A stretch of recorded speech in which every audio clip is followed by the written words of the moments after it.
की audio book summary को शुरू करते हैं, जो कि है ईगो इज द एनिमी, जिसे लिखा है रॉयन हैलिडे ने। रॉयन हैलिडे एक स्पीकर, ब्लॉगर, ऑथर और एक बिजनेसमैन हैं। उन्होंने कई बेस्ट सेलिंग बुक्स लिखी हैं, जैसे obstacle is the way, ego is the enemy और stillness is the key. Ryan ने 19 साल की उम्र में स्कूल छोड़ दिया था और एक राइटर के रूप में काम करने लगे थे। आइए शुरू करते हैं आज की audio book summary, ego is the enemy, और जिसका इंट्रोडक्शन कुछ इस प्रकार से है। आजकल हर किसी का ईगो बहुत बड़ा हो गया है। तो क्या है ये ईगो? कोई इसे अहंकार, तो कोई इसे घमंड कहता है, तो कोई इसे मैं की भावना होना कहता है। क्या आपको भी लगता है कि ईगो आपके और आपके गोल्स के बीच में आ रहा है? क्या आप फेल होने के बाद हार मान लेते हैं? क्या आपकी लाइफ कंट्रोल से बाहर हो रही है? अगर हाँ, तो आपने बिल्कुल सही बुक को चुना है।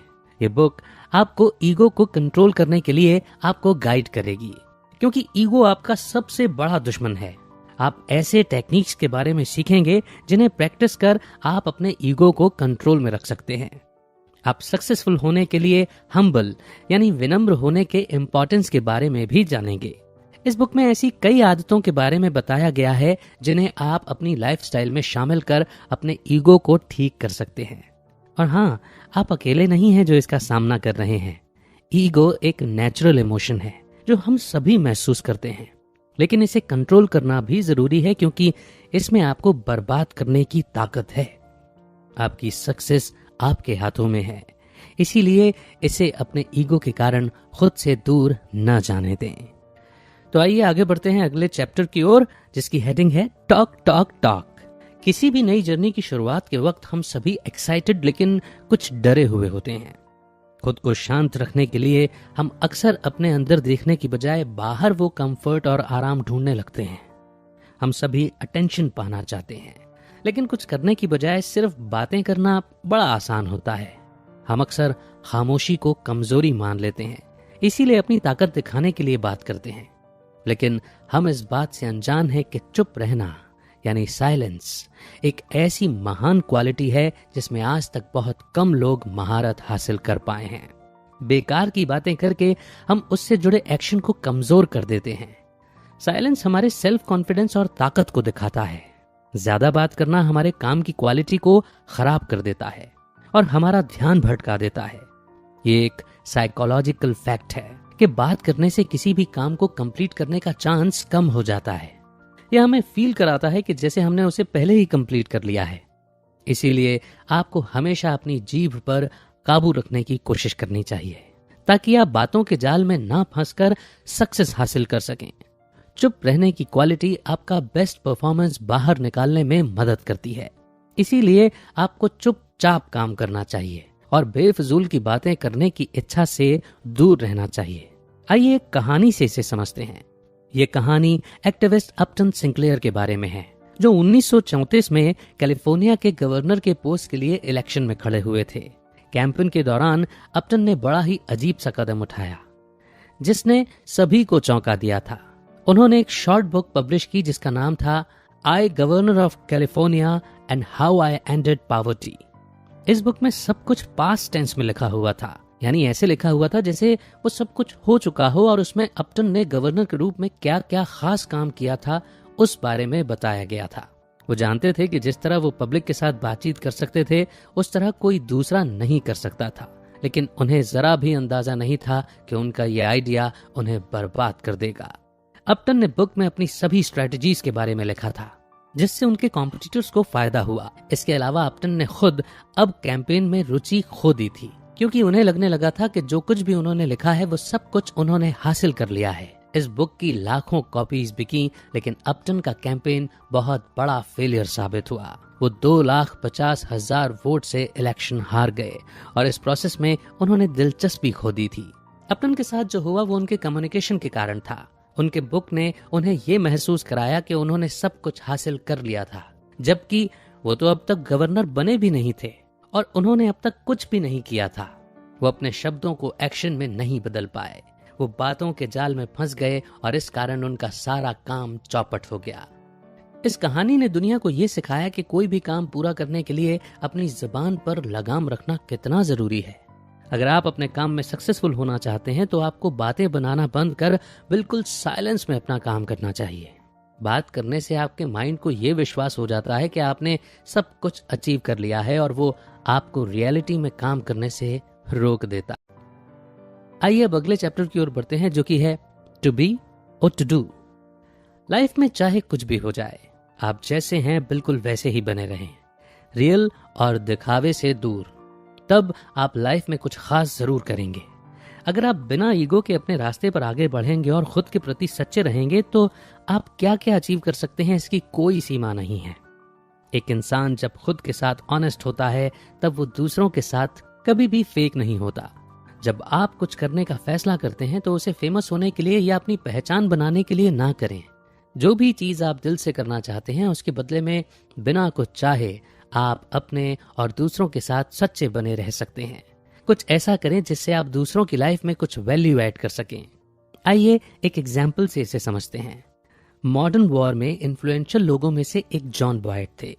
वो एक महान फाइटर पायलट थे और 40 सेकंड से भी कम समय में किसी को भी हरा सकते थे। इन सब के बावजूद उन्हें कभी कर्नल के रैंक से ऊपर प्रमोट नहीं किया गया था। जॉन को नेलिस एयरफोर्स बेस कोरिया में लीड इंस्ट्रक्टर के रूप में चुना गया। F-15 और F-16 उनके पेट प्रोजेक्ट्स थे। उनका सबसे बड़ा मकसद था अपने देश के लिए एक एडवाइजर की भूमिका अदा करना और वो अपने देश की हर संभव सेवा करना चाहते थे। जॉन प्राइवेट मीटिंग में डिफेंस सेक्रेटरी को काफी सलाह देते थे, लेकिन इसके लिए उन्होंने कभी क्रेडिट नहीं लिया। उन्होंने अपने अचीवमेंट की कोई बुक पब्लिश नहीं की और ना ही किसी मिलिट्री बेस का नाम उनके नाम पर रखा गया। वो बिना किसी अटेंशन और लोगों की तारीफ के अपना काम ईमानदारी से करना चाहते थे। उनका मानना था कि चाहे उन्हें हाई रैंक मिले या ना मिले, उनके काम से उनके देश को फायदा होना चाहिए। बस प्रमोशन मिलने का हमेशा ये मतलब नहीं होता कि आप अपने काम में अच्छे हैं। लाइफ में आपका पर्पस आपसे ऊपर और बड़ा होना चाहिए, और वो तब होता है जब आप सिर्फ अपने बारे में नहीं बल्कि सभी की भलाई के बारे में सोचते हैं। जब आप सेल्फलेस होकर दूसरों की लाइफ में सुधार करना चाहते हैं तब आपको एक्स्ट्रा ऑर्डिनरी सक्सेस मिलती है। नेक्स्ट चैप्टर है बिकम अ स्टूडेंट। एक स्टूडेंट का मेन काम क्या होता है? सीखना। तो लाइफ में हमेशा एक स्टूडेंट बनकर सीखते रहने की सोच अपनाएं। खुद को इम्प्रूव करने के लिए हमेशा नई चीजें सीखते रहें। आपको हमेशा उन चीजों को सीखने की कोशिश करनी चाहिए जिनके बारे में आप कुछ नहीं जानते, ताकि आपकी नॉलेज लाइफ के हर एरिया में बढ़ सके। अक्सर जब हमें सक्सेस मिलती है तब हम निश्चिंत हो जाते हैं कि भाई मुझे तो सब कुछ पता है और मुझे सीखने की जरूरत नहीं है। लेकिन ये सोच जल्दी ही आपको नीचे भी ले आती है। आपको अपने टीचर से फीडबैक लेना चाहिए और ये कंप्लेन तो बिल्कुल नहीं करनी चाहिए कि टीचिंग प्रोसेस कितना स्ट्रिक्ट है। यह आपके ईगो को दूसरों के हाथों में दे देता है। ये होती है एक स्टूडेंट की पावर। रियल फीडबैक पाने के लिए आपको किसी ऐसे इंसान से सीखने की जरूरत है जो आपसे ज्यादा जानते हैं। इस बात को एक्सेप्ट करें कि कई लोग ऐसे हैं जो आपसे बहुत ज्यादा जानते हैं और आप उनके नॉलेज से बहुत कुछ सीख सकते हैं। जिस दिन आपने ये सोच लिया कि आपको सब कुछ आता है, उस दिन से आपकी ग्रोथ होना बंद हो जाएगी। इसीलिए महान बनने के लिए और महान बने रहने के लिए हमेशा एक स्टूडेंट की तरह सीखते रहें। एक हद तक खुद को क्रिटिसाइज करना और सेल्फ मोटिवेट करना भी हमारे ईगो को चेक में रखता है। आइए एक कहानी से इसे समझते हैं। कर्क हैमेट नाम का एक गिटारिस्ट था जो एक कमाल का स्टूडेंट था। वो मुश्किल से 20 साल का होगा जब उसे मेटालिका बैंड के लिए एक गिटारिस्ट के रूप में चुना गया। कुछ दिनों बाद उसने पहले बड़े शो में परफॉर्म किया। कर्क बहुत डाउन टू अर्थ और हम्बल इंसान था। वो सालों से गिटार बजा रहा था, इसके बावजूद उसे लगता था कि अब भी उसे बहुत कुछ सीखना बाकी था। इसीलिए उसने एक टीचर को तलाशना शुरू किया। सैन फ्रांसिस्को में अपने होम टाउन में उसे एक महान टीचर मिले जिनका नाम जो सट्रियानी था। जो के म्यूजिक का स्टाइल कर्क के स्टाइल से बिल्कुल अलग था। जो को अपने टीचर के रूप में चुनने का मकसद ये था कि कर्क कुछ ऐसा सीखना चाहता था जिसके बारे में वो कुछ नहीं जानता था। जो कर्क की कमजोरी समझ गए और उसे इम्प्रूव करने में उन्होंने बहुत मदद की। कर्क एक स्पॉन्ज की तरह था और उसके टीचर जो कुछ उसे सिखाते वो तुरंत उसे कैच कर लेता। कर्क बाकी स्टूडेंट से काफी अलग था क्योंकि वो सारे इंस्ट्रक्शंस ध्यान से सुनता और हमेशा सीखने की कोशिश करता। 2 साल तक कर्क ने जो के हर फीडबैक को पॉजिटिव तरीके से लिया और खुद को इम्प्रूव करता रहा, जिसका रिजल्ट ये हुआ कि लोग उसे ग्रेट गिटारिस्ट के रूप में जानने लगे थे। तो कर्क ने ये कैसे किया? उसने अपने ईगो को साइड में रखा और इस बात को एक्सेप्ट किया कि कोई उससे बेटर म्यूजिशियन है। इसे एक्सेप्ट करने के बाद उसे जो के नॉलेज से बहुत कुछ सीखने को मिला, जिसने अंत में कर्क को अपने स्किल में मास्टरी हासिल करने में मदद की। अगर कर्क एक स्टूडेंट की तरह सीखता नहीं तो कभी इंप्रूव नहीं करता। वो फेमस गिटारिस्ट एक स्टूडेंट बन गया ताकि वो फेमस से ग्रेट बन सके और ग्रेट बने रह सके। अगर उसने फेमस होने के बाद ये मान लिया होता कि उससे ज्यादा कोई नहीं जानता था, उसे और सीखने की जरूरत ही नहीं, तो वो कभी ग्रेट नहीं बनता। ये कहानी हमें ये सिखाती है कि हमें हमेशा सीखते रहना चाहिए और इस बात को एक्सेप्ट करना चाहिए कि कई लोग हैं जो हमसे भी ज्यादा जानते हैं। इसलिए कहा गया है कि जब परफॉर्म करो तो एक गुरु की तरह परफॉर्म करो, लेकिन बड़े होने के बाद जब भी सीखो तो एक शिष्य की तरह सीखो। The danger of early pride. आपको कभी भी अपने ऊपर घमंड नहीं करना चाहिए। यह घमंड आपके गोल और आपके बीच की सबसे बड़ी बाधा है। ये सोचना कि आप सभी से बेटर हैं, ये एक डेंजरस सोच है और ईगो में आपको बर्बाद करने की पावर है। बेंजामिन फ्रैंकलिन का नाम किसने नहीं सुना? तो आइए उनकी कहानी से इसे समझते हैं। 18 साल की उम्र में वो 7 महीने के बाद अपने होम टाउन बोस्टन लौटे। उन्होंने तब तक बहुत पैसा कमा लिया था और वो बड़े ठाट बाट के साथ नया सूट और घड़ी पहनकर अपने शहर वापस आए थे। उनके चेहरे पर घमंड साफ दिखाई दे रहा था। वो अपने परिवार और बाकी सभी को शो ऑफ करने लगे कि उन्होंने कितना पैसा कमाया था। एक दिन फ्रैंकलिन की मुलाकात कॉटन माथेर नाम के एक पुराने दोस्त से हुई। सोसाइटी में सब उनका बहुत मान सम्मान करते थे। वो दोनों चलते चलते बातें कर रहे थे कि अचानक माथेर चिल्लाए, नीचे झुको, नीचे झुको। फ्रैंकलिन अपनी शेखी बघाड़ने में इतने बिजी थे कि वहां एक कम हाइट के सीलिंग से उनका सर टकरा गया। उन्हें बहुत जोर से लगी। माथेर ने उनसे कहा कि तुम्हारा दिमाग इतना ऊंचा हो गया है कि ठोकर तो लगनी ही थी। तब फ्रैंकलिन को एहसास हुआ कि वो क्या कर रहे थे। उन्होंने अपने ईगो से लड़ना शुरू कर दिया क्योंकि वो उन्हें घमंडी बना रहा था। यही बात हम सब पर भी लागू होती है। अगर आप में घमंड आने लगा है तो आपको लाइफ में एक बड़ी ठोकर जरूर लगेगी। यह अभिमान हम में घमंड पैदा करता है और ह्यूमिलिटी को हमसे दूर ले जाता है। इसीलिए हमेशा अपने ईगो को कंट्रोल में रखकर विनम्रता से जीवन जीने की कोशिश करें। नेक्स्ट चैप्टर है don't tell yourself a story. जब आप अपना बेस्ट परफॉर्मेंस देंगे तो सक्सेस को आपके पीछे आना ही होगा। इसीलिए आपको अपने हर काम में छोटी से छोटी डिटेल पर फोकस करना चाहिए। आपके काम की क्वालिटी टॉप क्लास होनी चाहिए। हम अक्सर जब किसी नई चीज की शुरुआत करते हैं, चाहे वो जॉब हो या बिजनेस, हम अपने मन में इमेजिनेशन से एक स्टोरी बनाने लगते हैं कि अभी शुरुआत हुई है, इसके बाद ऐसा होगा, वैसा होगा। ये कहानी बहुत खतरनाक होती है क्योंकि वो स्टोरी सिर्फ हमारे ख्यालों में है, अभी सच तो नहीं हुई है। इसके बावजूद ये हमारे अंदर घमंड पैदा करने लगता है। आइए बिल की कहानी से इसे बेहतर तरीके से समझते हैं। ये कहानी फुटबॉल कोच और जनरल मैनेजर बिल वॉल्श के बारे में है, जिन्होंने सबसे खराब फुटबॉल टीम को ट्रेन करने का फैसला किया था। सिर्फ 3 सालों में उन्होंने एक लूजर टीम को सुपर बाउल जिताकर चैंपियन बना दिया था। उन्होंने छोटी से छोटी डिटेल पर अटेंशन दिया, जिसकी बदौलत उन्हें इतनी बड़ी जीत मिली थी। सिर्फ फील्ड पर ही नहीं, उन्होंने फील्ड के बाहर भी प्लेयर्स को डिसिप्लिन में रखा। वॉल्श ने उन्हें हर समय अपना लॉकर रूम साफ रखना सिखाया था। वहां स्मोक करना, गाली देना या झगड़ा करना बिल्कुल अलाउड नहीं था।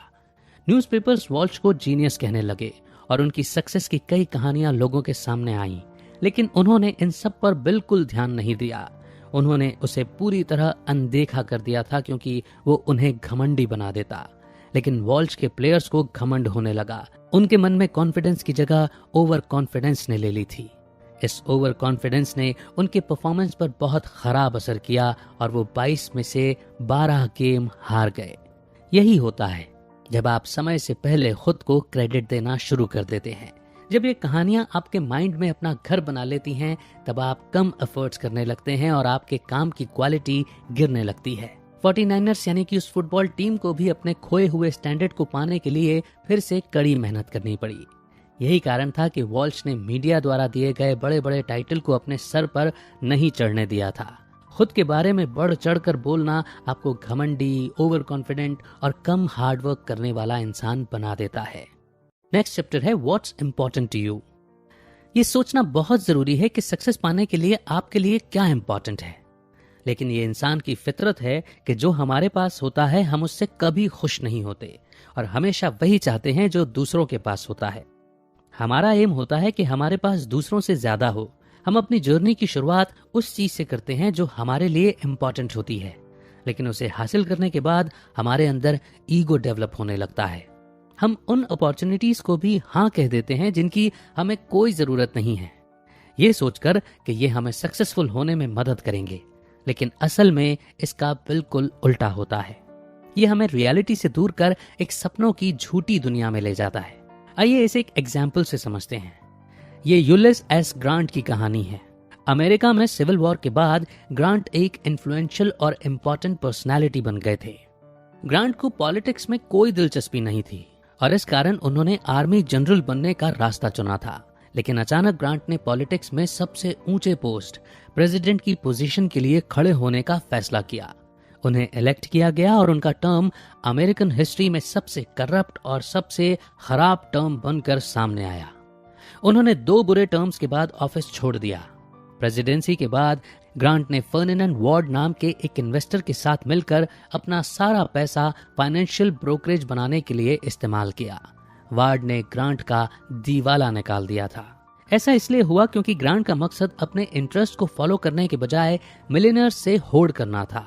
ग्रांट को फर्म का डेब्ट यानी कर्ज चुकाने के लिए लोन लेना पड़ा, जिसके लिए उन्होंने वॉर की निशानियों को सिक्योरिटी के रूप में डिपॉजिट किया। उन्होंने अपनी जिंदगी के आखिरी कई साल गले के कैंसर से लड़ने और अपने परिवार के लिए फंड्स इकट्ठा करने में लगा दिए। ग्रांट ने अपना सब कुछ इसीलिए खो दिया था क्योंकि उन्होंने ईगो को खुद पर हावी होने दिया और जिस चीज से उन्हें प्यार था उसे फॉलो न करके वो दूसरों से मुकाबला करने में लग गए। ये उनके डाउनफॉल का कारण बना। अब नेक्स्ट चैप्टर है अलाइव टाइम और डेड टाइम।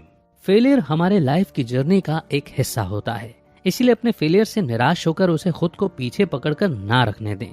जितनी बार आपको ठोकर लगे आप में उतनी बार उठकर खड़े होने का जज्बा होना चाहिए।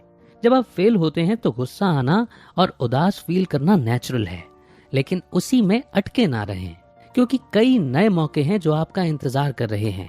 इस बुक के ऑथर कहते हैं कि टाइम 2 तरह के होते हैं, डेड टाइम और अलाइव टाइम। डेड टाइम वो टाइम है जो आप वेट करने में बिता देते हैं। अलाइव टाइम वो टाइम है जिसे आप कुछ न कुछ सीखने में और प्रोडक्टिव बने रहने में यूज करते हैं। ज्यादातर लोग डेड टाइम में फंस जाते हैं, लेकिन आपको कोशिश कर हमेशा अलाइव टाइम में बने रहना चाहिए। ये कहानी फेमस क्रिमिनल और मिनिस्टर मैल्कॉम एक्स के बारे में है, जिन्हें पहले डेट्रॉइट रेड के नाम से जाना जाता था। उनका नाम हर तरह के क्राइम में शामिल था, जैसे ड्रग्स, डकैती, मर्डर। उनका अपना एक गैंग था जिसे वो बड़े बेखौफ तरीके से लीड करते थे। मैल्कॉम को मारने से या मरने से डर नहीं लगता था। आखिरकार एक समय ऐसा आया जब उन्हें गिरफ्तार किया गया। उन्हें 10 साल की सजा हुई और उस वक्त वो मुश्किल से 21 साल के थे। मैल्कॉम ने सिर्फ खुद को ही नहीं बल्कि सोसाइटी और इंसानियत को भी शर्मिंदा किया था। अब वो एक छोटे से जेल में 10 सालों के लिए कैद हो गए थे, लेकिन जो बात बाहर की आजादी नहीं कर पाई उसे उन्होंने कैद में बंद होकर किया। उन्होंने जेल की लाइब्रेरी में मौजूद किताबों को पढ़ना शुरू किया। मैल्कॉम ने फिलॉसफी और रिलीजन के बारे में बहुत कुछ सीखा। उन्होंने खुद को सुधारने के लिए जेल में हर सेकंड का फायदा उठाने का फैसला किया। वो अपने फेलियर से निराश नहीं थे, इसलिए उन्होंने डेड टाइम की जगह अलाइव टाइम को चुना। जेल से बाहर आने के बाद उन्होंने ऊंचाइयों के एक नए अलग मुकाम को छुआ और एक खतरनाक क्रिमिनल, एक सिविल राइट्स एक्टिविस्ट बनकर मानवता की भलाई में लग गया था। इसलिए कहा जाता है कि जब जागो तभी सवेरा। कभी न सोचें कि खुद को बदलने का समय निकल चुका है, बस खुद को बदलने की नीयत होनी चाहिए। आइए अब नेक्स्ट चैप्टर की ओर चलते हैं, जो कि है ड्रॉ द लाइन। हम सभी अपने लाइफ के किसी न किसी पॉइंट पर फेल जरूर होते हैं, लेकिन इसका ये मतलब नहीं है कि आपको अपने ईगो को जीतने देना चाहिए। कभी भी बुरे डिसीजंस लेकर अपनी लाइफ और खराब न करें। हर सुबह आपको एक नई शुरुआत करने का मौका देती है।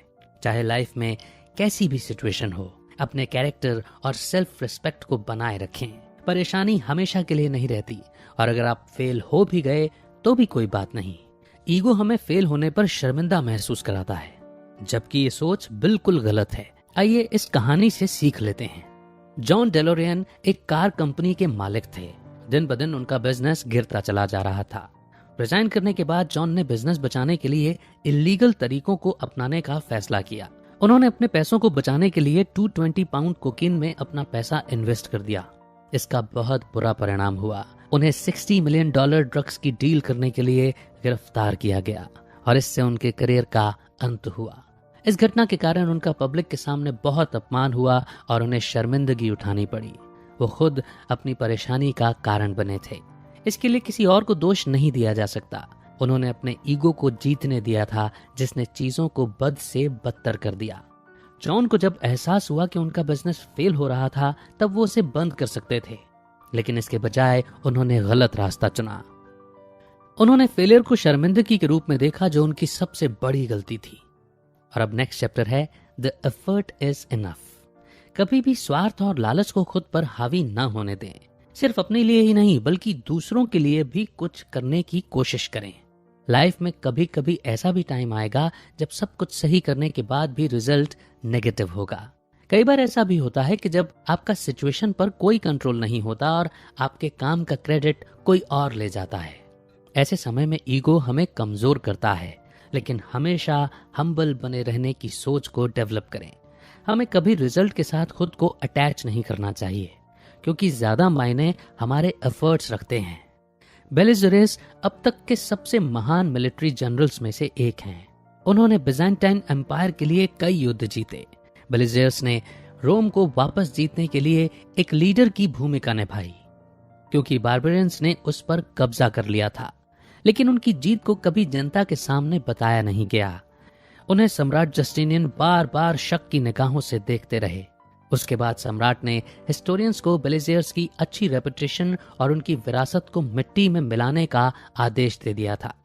स्कॉलर्स के अनुसार बेलिजर्स की दौलत को और उन्हें दिए गए टाइटल्स को उनसे छीन लिया गया था, लेकिन इससे भी उनका मन नहीं भरा। बेलिजर्स को अंधा कर उनसे सड़कों पर भीख भी मंगवाई गई।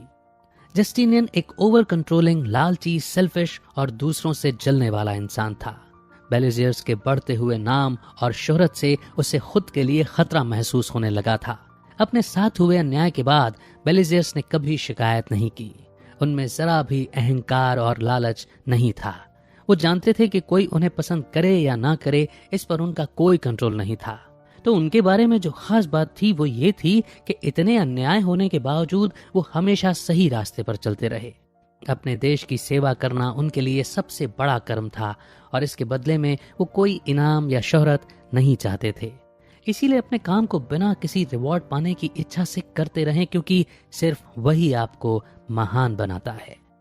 तो दोस्तों, इसी के साथ ये ऑडियो बुक समरी यहीं पर समाप्त होती है, लेकिन एक बेहतरीन कंक्लूजन भी देती है। इस बुक में आपने सीखा कि कैसे कुछ अचीव करने से पहले अपने प्लान्स के बारे में बड़ी बड़ी बातें करना आपकी सक्सेस के चांस को कम कर देता है। आपका मन ये मान लेता है कि आपने उसे हासिल कर लिया है और इस वजह से आप उसमें इंटरेस्ट खो देते हैं। आपने ये भी सीखा कि ऑनेस्ट रहना और डाउन टू अर्थ बने रहना कितना जरूरी है। यह आपको आपकी जड़ों से जोड़े रखता है। कई बार अपना गोल अचीव करने के बाद हम में ईगो डेवलप हो जाता है और हम ये मान लेते हैं कि हमें सब कुछ आता है और अब हमें कुछ भी सीखने की जरूरत नहीं है। बस यही हमारे डाउनफॉल का कारण बन जाता है। आपने ये भी जाना कि हमेशा एक स्टूडेंट बनकर सीखते रहना चाहिए। सीखने की कोई भी सीमा नहीं होती और आप जो कुछ भी सीखते हैं वो कभी वेस्ट नहीं होता। वो किसी न किसी तरह आप में इम्प्रूवमेंट जरूर करता है। अपनी सोच को बड़ा करें और बिना झिझके इस बात को एक्सेप्ट करें कि ऐसे कई लोग हैं जो हमसे ज्यादा जानते हैं और आप उनसे कितना कुछ सीख सकते हैं।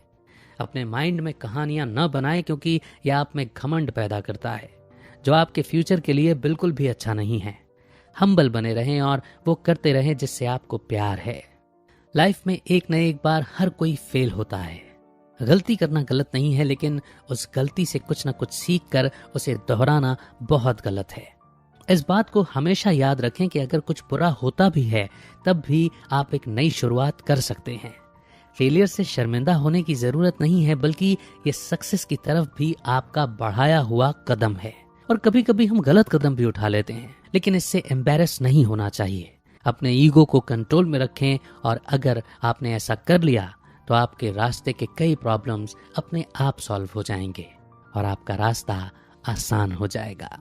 उम्मीद करते हैं कि आपको ये ऑडियो बुक समरी बहुत पसंद आई होगी। कमेंट सेक्शन में आप अपने फीडबैक और अपनी राय जरूर